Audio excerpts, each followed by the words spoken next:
Communication skills, the importance of communication skills. I want to talk about this today because it's in my space and I see how many people work on that and how many people don't work on that.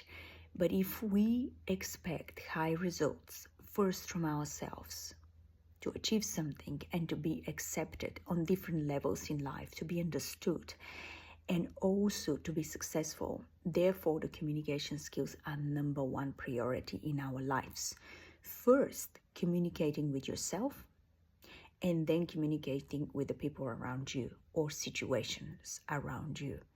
So here I'm going to give you an example. I know most of you are parents, or some of you, and why I'm giving this example is because it is very easy to relate, especially when a parent says no to their child at the beginning of the day, and later on, somehow, the child makes them say yes.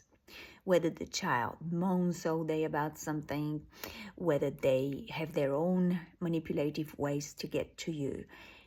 But sometimes it doesn't need to be the child. It is actually the parent that feels guilty that said no in the first place.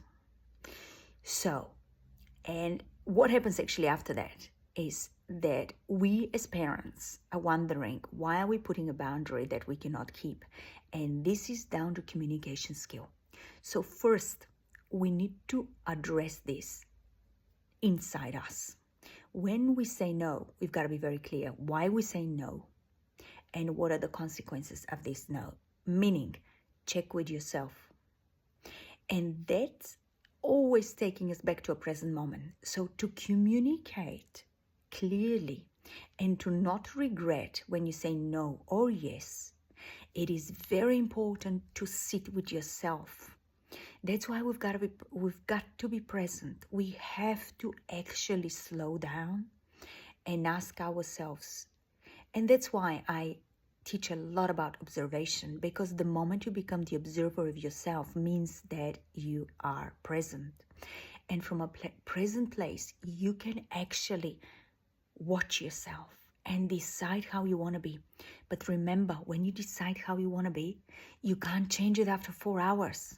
That's the whole point, because no one will take you seriously. And more disappointingly, it's going to be you who's going to judge yourself, go back, reanalyze it, and again, and think, why did I do it? Because you were not present. So communication skills we can develop over time, and that is an amazing skill to have. That's the skill that will make you very successful, being articulated. But before you start doing that, make sure you're present. Make sure you ask yourself, what would I like to say right now? And stick to that. Try it.